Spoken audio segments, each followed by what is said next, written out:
여러분 안녕하세요. 오랜만에 인사드리죠. 다름이 아니라 스파링 시에 지금 문제가 좀 되고 있는 것들이 있어가지고 제가 뭐 그 부분에 관해서는 이제 알아서들 하시겠죠. 그거 얘기하려는 게 아니라 스파링 시에 좀 장비를 어떻게 안전하게 하는가 이런 거를 좀 말씀드리려고 오늘 두 가지 골절이랑 그 다음에 머리 울림, 머리 부상 이 두 가지로 나눠가지고 유형을 좀 더 많을 거예요. 뭐 바디도 있을 것이고 그 유형을 나눠가지고 좀 이야기를 해보려고 합니다.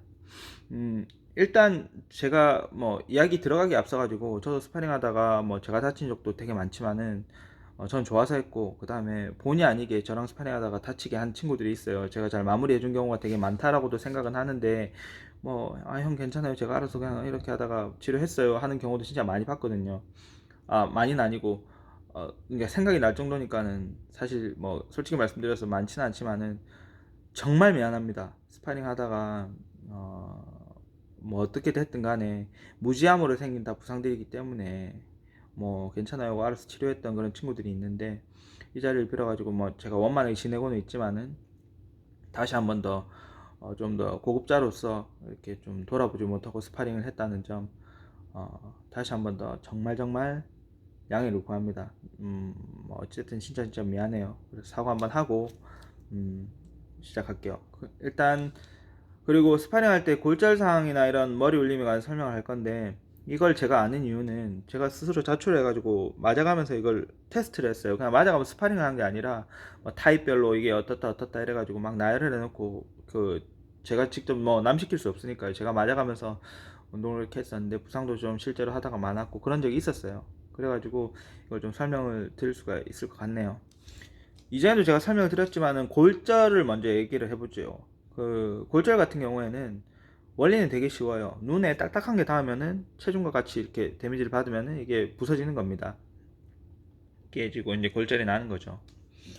그게 이제 상황이 그러면은 글러브와 헤드기어인데 글러브를 먼저 생각을 해볼게요. 글러브는 그러면 어떤 것이 굉장히 위험하냐? 첫 번째 제일 위험한 글러브는 골절에 관해서 가장 위험한 글러브는 너클이 닿는 글러브입니다. 그게 정말 위험해요. 코버를 끼고 있다고 하더라도 이게 패딩이 안쪽으로 이 너클이 들어가면서 이렇게 찌르면서 이게 닿을 수가 있기 때문에 뭐 플라스틱 코버 프레임을 뚫고 들어가서 이제 다칠 수도 있고요. 그렇기 때문에 어떤 부분이든 간에 그리고 상대가 또 데미지를 그 너클이 닿으면서 굉장히 많이 이렇게 압박감을 위축이 돼버려요. 그러다 보니까 상대도 이렇게 피하는 움직임이라든가 이런 굼뜨게 돼버리고 그러다 보면 점점 큰 데미지를 줄 수 있게 됩니다. 그래서 너클이 여기 닿는 글러브들은 굉장히 많이 피하셔야 돼요. 예. 왜냐면은 제가 이제 또 스파링하러 다른 데 많이 둘러 다녀 봤을 때도 14온스 뭐 위닝이라든지 아니면은 뭐 다른 브랜드 거 14온스들 많이 쓰는데 진짜 폼이 많이 이렇게 꺼져 가지고 이 너클이 닿는 글러브들이 진짜 많았어요. 이게 정말 위험합니다. 근데 뭐 온스가 두꺼워서 안전해 16온스를 안전해 근데 16온스도 안전한 건 아니에요. 라이벌 회사 CEO가 나와가지고 그런 소리 하셨거든요. 글러브는 온수가 중요한 게 아니라 스파링 할 때는 뭐 그 얘기 한 거겠죠. 스파링 할 때는 글러브 온수가 중요한 게 아니라 그 글러브 직접적인 형태를 보고 판단을 해야 돼요. 그 온수도 중요하죠. 어느 정도의 선이 된다 뿐이지 뭐 제품 회사마다 천차만별입니다. 그래서 그 글러브 자체를 보고 너클이 닿는가 껴보고 너클이 닿는가 안 닿는가 한참 안 닿는 글러브들을 사용을 하셔서 스파링을 하셔야 굉장히 안전합니다.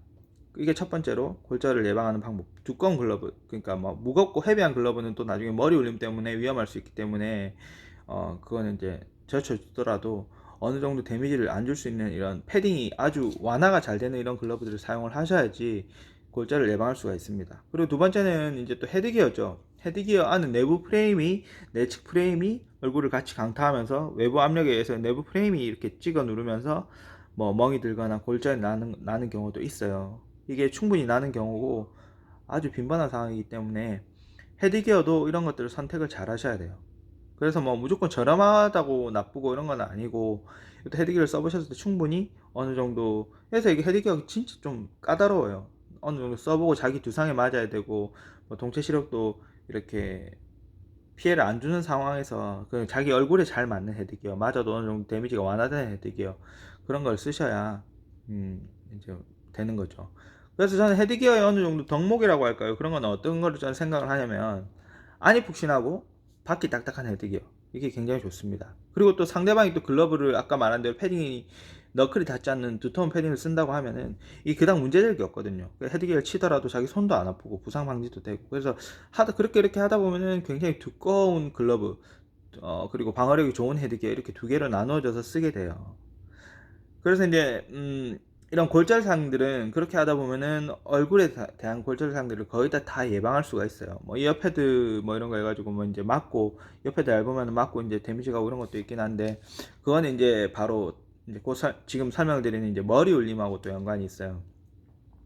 이제 또 머리 울림이라고 하는 거는 글러브가 뭐 너무 푹신하다고 또 그렇게 되는 건 아니고요.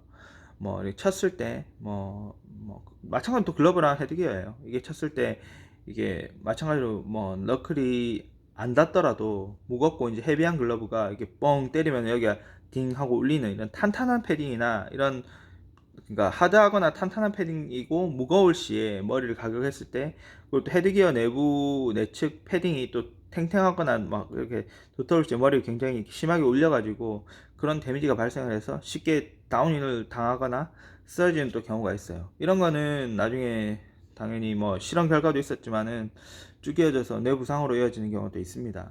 그래가지고 이런 골절이나 뇌부상 등을 굉장히 많이 방지를 해야 돼요.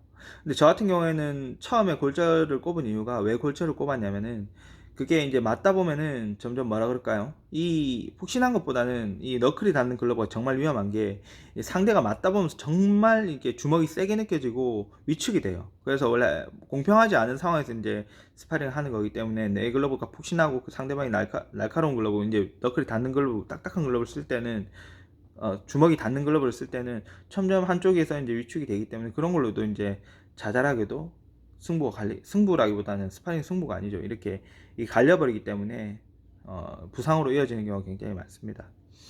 그래서 뭐 이번에 뭐 제가 스파링을 봤을 때 그게 글러브가 어떤 장비를 썼는지는 저는 잘 모르겠지만은 그런 계통이 아닌가라고도 생각해 봅니다. 그래서 온스에 관해서 너무 이렇게 뭐 온스나 나 코보 썼다, 아니면 나 온스 높은 거 썼다 이렇게 얘기하는 하시는 경우가 있는데, 별 상관없어요.